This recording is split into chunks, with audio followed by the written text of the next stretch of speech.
먼저 갈릴리로 가시라니. 네, 오늘 본 말씀 7절 말씀에 나와 있는 천사가 들려준 이야기, 먼저 갈릴리로 가시나니, 오늘 말씀의 제목입니다. 저와 여러분 모두가 아시듯이 예수님은 부활하십니다. 부활하셨습니다. 예수님은 살아계신 거죠. 그죠? 죽어서 십자가로 끝났다면 예수님은 우리의 구원자가 되실 수 없었을지 모릅니다. 그런데 예수님 스스로가 부활이요 생명이다. 나를 믿는 자는 죽어도 살 것이다. 그렇게 말씀해 주셨습니다. 우리 이번 한 해 동안 2024년 사순절 기간 동안 우리가 요한이 들려주는 여러 가지 이야기들을 통해서 예수님의 이야기들을 많이 나눴습니다. 그리고 여러 순서들을 통하여서 예수님의 고난과 부활의 감격 속에 우리가 함께 들어가고자 합니다. 우리 신앙인들은 과연 그렇다면 그 부활하신 주님을 어떻게 대하면 좋을까? 오늘 두 가지로 말씀을 좀 정리해서 말씀드리고 말씀을 마치려고 합니다. 먼저 같이 한번 읽어보겠습니다. 시작. 부활하신 예수님을 믿습니까? 우리 한번 옆에 있는 걸 보시면서 부활하신 예수님을 믿읍시다. 이렇게 한번 인사하겠습니다. 부활하신 예수님을 믿읍시다. 아멘. 여러분, 부활하신 예수님을 우리가 어떻게 대해야 되겠습니까? 우리가 어떻게 대하면 좋겠습니까? 방법은 딱 한 가지예요. 믿어야 해요. 의심 없이, 변함없이 믿어야 합니다. 그 믿음이 흔들려서 안 된다는 거예요. 그걸 먼저 우리가 알 수 있어야 합니다. 하나님의 말씀은, 성경은 저와 여러분이 뭐를 좀 이렇게 타협하고 흥정할 수 있는 그런 말씀들이 아니에요. 그 말씀 자체를 있는 대로 믿어야 됩니다. 믿는 자에게 생명이 있는 거예요. 그러기에 부활하신 예수님, 그러면 진짜일까? 의심스럽겠지만 부활하신 예수님을 나는 믿어야 되겠다. 부활하신 예수님을 믿는 것만이 내가 살 길이다. 여러분 그렇게 마음속에 확정하시고 말씀으로 한번 들어가 보려고 합니다. 오늘 본 말씀 1절부터 3절을 쭉 읽을 건데요. 먼저 1절 말씀만 같이 한번 읽어보겠습니다. 같이 읽겠습니다. 안식일이 지남에 막달라 마리아와 야고보의 어머니 마리아와 또 살로메가 가서 예수께 바르기 위하여 향품을 사다 두었다가. 여러분 안식일이 지나가고 있는 즈음에 여인들이 등장을 해요. 이 막달라 마리아, 갈릴리 해안에 있었던 어떻게 보면 작은 도시가 아니라 좀 그래도 큰 도시가 막달라인데 거기에 12귀신이 들렸던 여인이 있었어요. 그런데 예수님을 만나고 그 여인에 있었던, 속에 있었던 귀신들이 쫓겨남을 당했어요. 그래서 그 여인은 평생을 예수님을 따라다니는 자가 되었어요. 바로 그 여인이 누구냐? 막달라 마리아입니다. 그런데 그 마리아 말고도 성경에 보면 마리아가 많이 등장하는데 야고보의 어머니의 이름도 마리아예요. 여러분 결국 이 야고보의 어머니 마리아는 누구예요? 요한과 야고보. 그런데 그들의 어머니도 예수님을 자기의 아들들 못지않게 열심히 따라다니던 여인이었다. 그 여인들끼리 만났습니다. 만나서 뭘 논의할까요? 십자가에 못 박혀 죽으시고 이제 아리마대 사람 요셉의 무덤에 들어가신 예수님에게 어떻게 하면 우리가 향품이라도 발라드릴 수가 있을까? 그리고는 향품을 미리 사다 놓았습니다. 이어지는 2절과 3절 말씀 한번 보시겠습니다. 같이 한번 읽어보겠습니다. 안식 후 첫날 매우 일찍이 해 돋을 때에 그 무덤으로 가며 서로 말하되 누가 우리를 위하여 무덤 문에서 돌을 굴려 주리오 하더니. 향품을 사가지고요, 이제 안식일이 끝났으니까 어디든 가도 괜찮은 때가 되었어요. 이제 예수님의 무덤을 향해서 그 여인들이 일찍이 걸어갑니다. 2절 말씀은 정말 구체적으로 설명하고 있습니다. 안식 후 첫째 날. 더 미루지도 않았어요. 굉장히 열정적인 여인임을 알 수가 있어요. 그 여인들이. 안식 후 첫째 날 동이 트기도 전에 어디를 향해 가요? 예수님의 무덤을 향해 갑니다. 그러면서 고민이 하나 있었어요. 우리끼리 가서 이 여인들의 몸으로 가서 어떻게 하면 이 돌문을, 그 당시에 무덤은 우리와 다르잖아요. 큰 구덩이를 이렇게 바위에 파가지고 거기에 큰 바위로 문을 막아 놓았단 말이죠.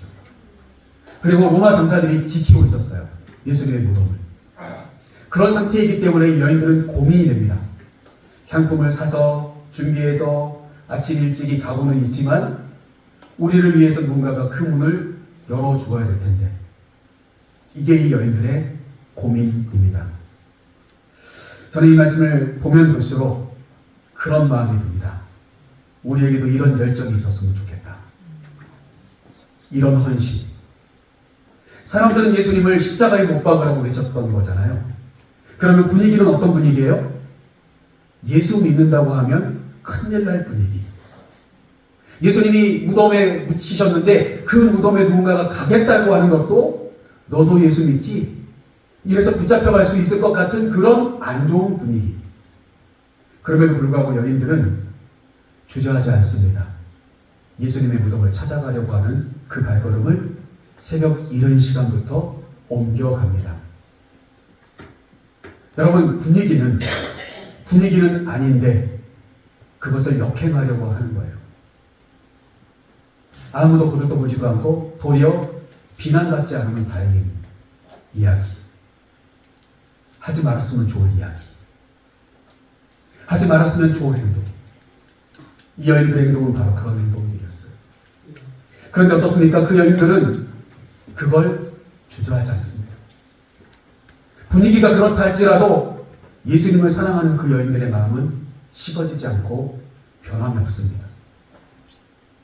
여러분, 이게 우리가 본받아야 될 신앙인의 모습 중에 한 가지다.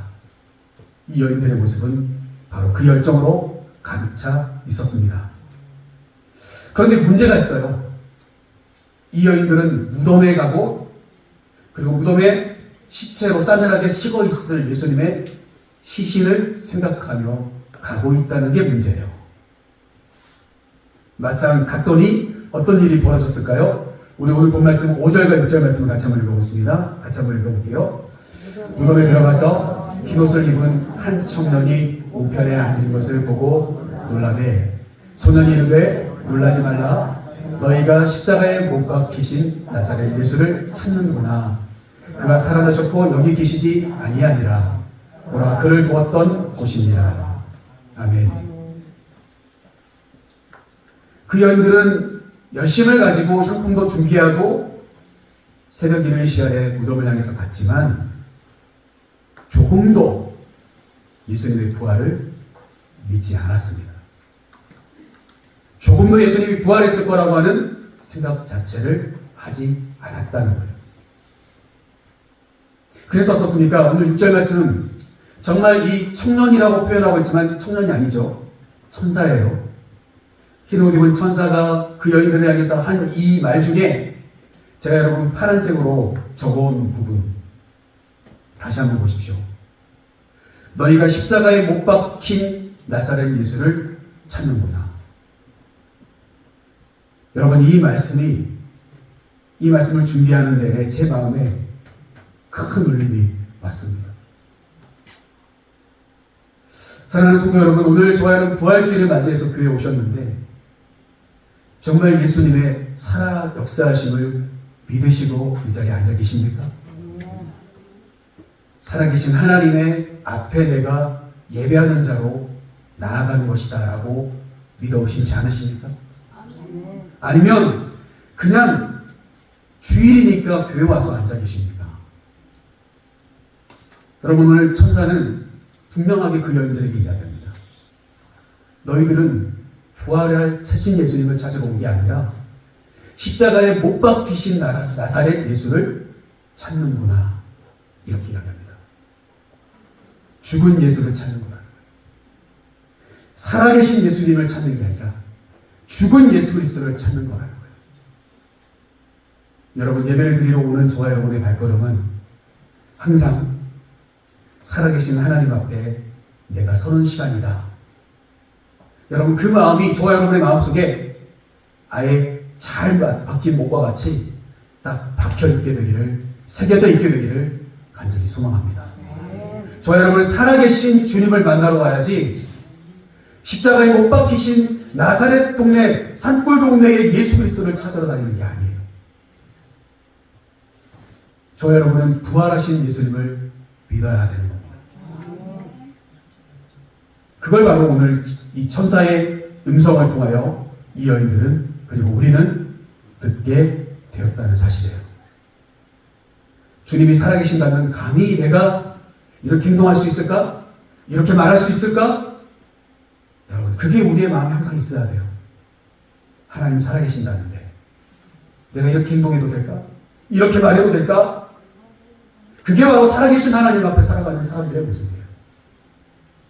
그게 바로 이 말씀을 통해서 우리가 정말 주님이 부활하셨습니다 외쳐야 될 우리의 마음속에 삶의 중요한 하나의 태도라는 겁니다. 안타깝게도 이 여인들은 8절 말씀을 보실까요? 8절 말씀에 보니까 이 여인들은 너무 몹시 놀라게 되었습니다. 그리고 두렵고 떨리는 마음이 생겼습니다. 무덤에서 뛰쳐나와 도망하기 시작했습니다. 걸음하나 살아나. 누워 계셔야 될 예수님은 없고 천사가 나타난 거예요.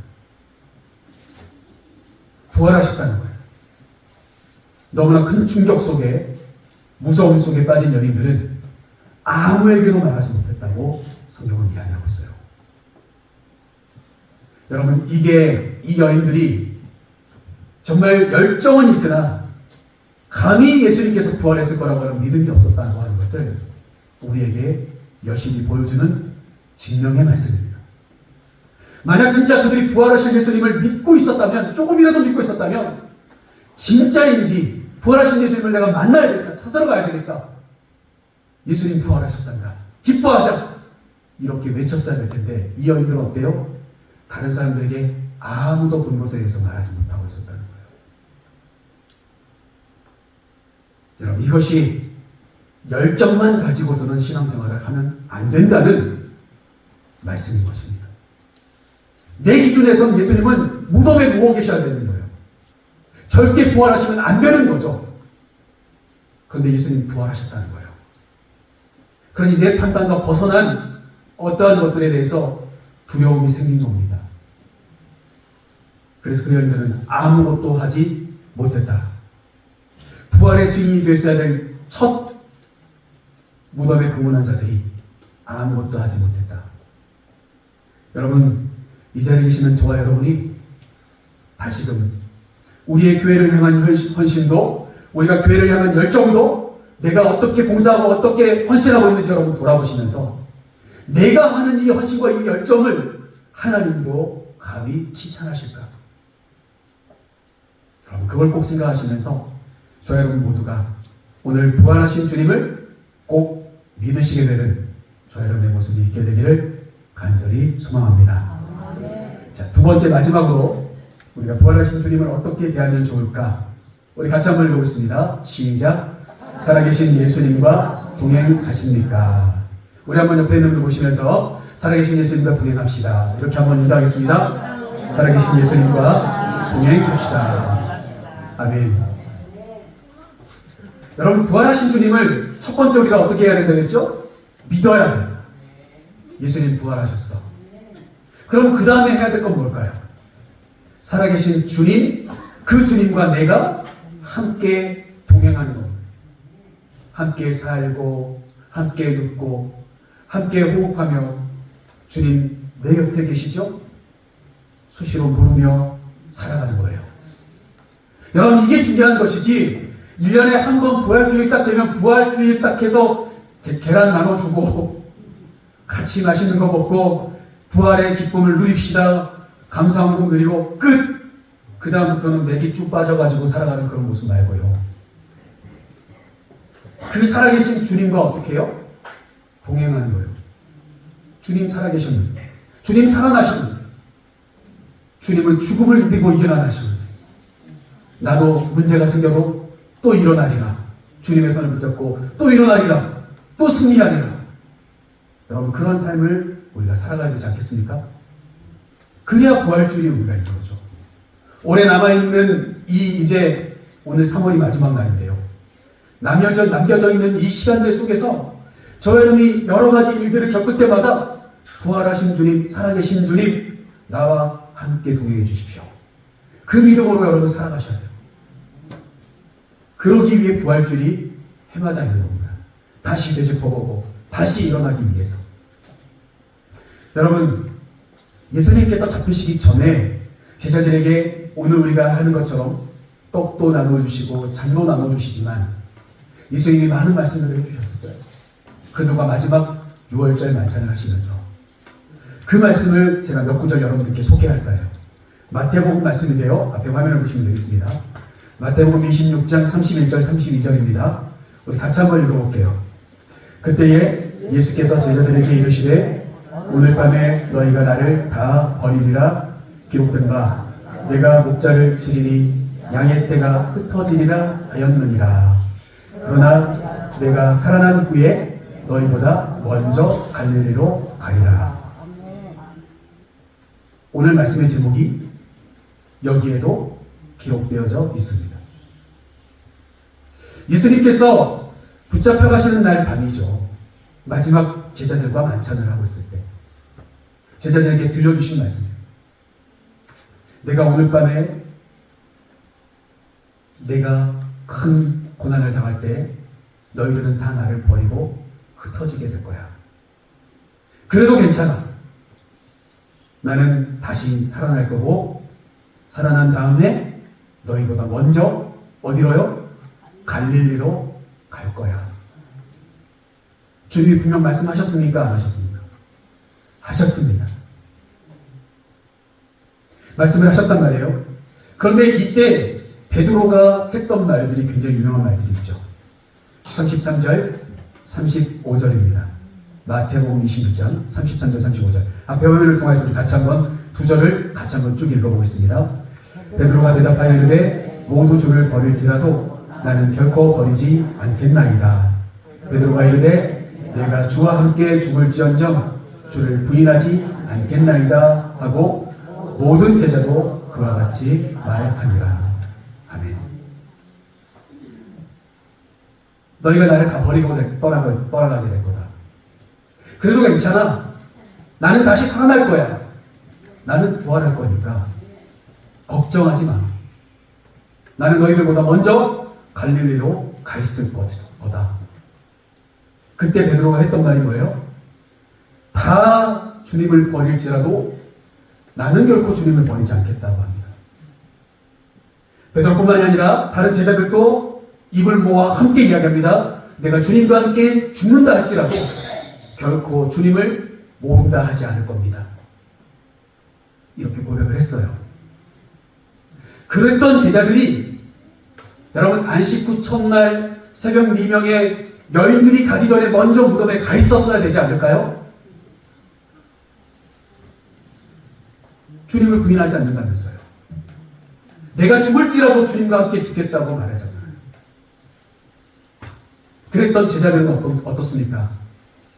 그 무덤에 먼저 가 있지도 않았고 여인들이 그곳에 갔다가 부활하신 주님의 빈 무덤을 보고 온 것을 이야기하자 그제서야 무덤을 향해 찾아가는 사람들이 되었어요. 여러분, 주님은 다시 살아나셨지만 주님은 그들과 함께 계시지 않았지만 그러나 무엇은 있었어야 될까요? 앞에 우리가 함께 읽었던 말씀, 내가 다시 살아나신 뒤에 먼저 너희들보다 갈릴리로 가 있을 것이다. 그 말씀만은 그들이 붙잡고 있었어야 된다는 거예요. 그런데 제자들은 어떻습니까? 그 누구도 그렇게 하지 않았습니다. 여러분, 우리의 신앙이 어떤 신앙인지 돌아봐야 합니다. 입술은 아주 쉬워요. 그러나 그 입술의 고백이 내 신앙을 말해주지 않아요.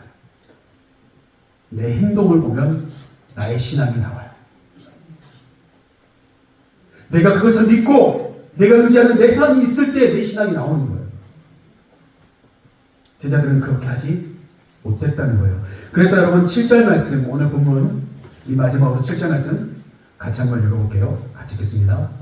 가서 그의 제자들과 베드로에게 이르기를 예수께서 너희보다 먼저 갈릴리로 가시나니 전에 너희에게 말씀하신 대로 너희가 거기서 배우리라 하라 하는지라. 여인들에게 지금 부탁합니다. 제자들에게 가서, 그리고 여기서 정확하게 베드로에게 일을 주느니라고 설명하고 있습니다. 왜 이렇게 썼을까? 많은 이야기를 할 수 있지만 베드로가 가장 먼저 나는 주님을 부인하지 않을 겁니다, 이렇게 이야기했기 때문에 천사가 동일하게 베드로라고 하는 이름을 정확하게 언급하고 있는 게 아닌가 싶습니다.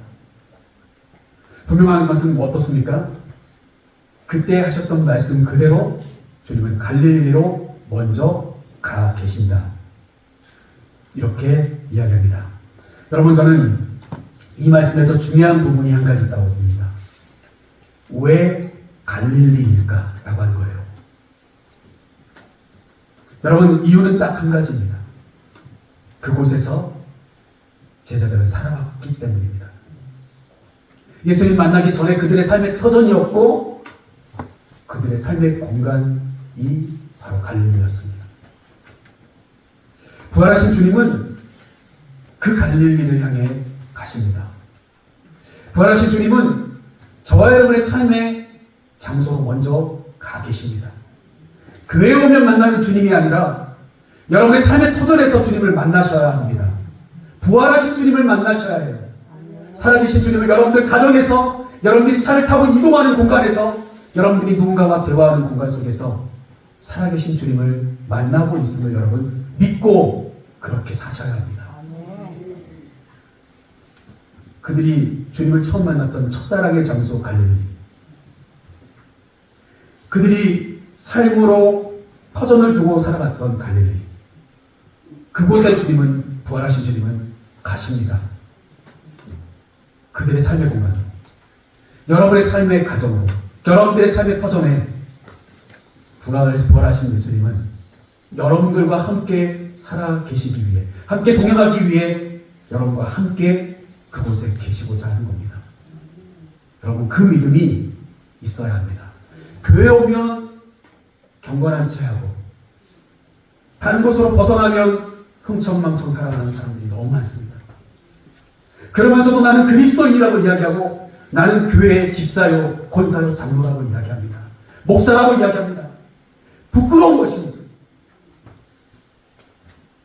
살아계신 주님은 교회 안에 계시는 게 아니라 우리의 삶의 공간에 계십니다. 우리가 엇나갈 때 침묵 가운데 우리를 안타까운 눈으로 바라보고 계십니다.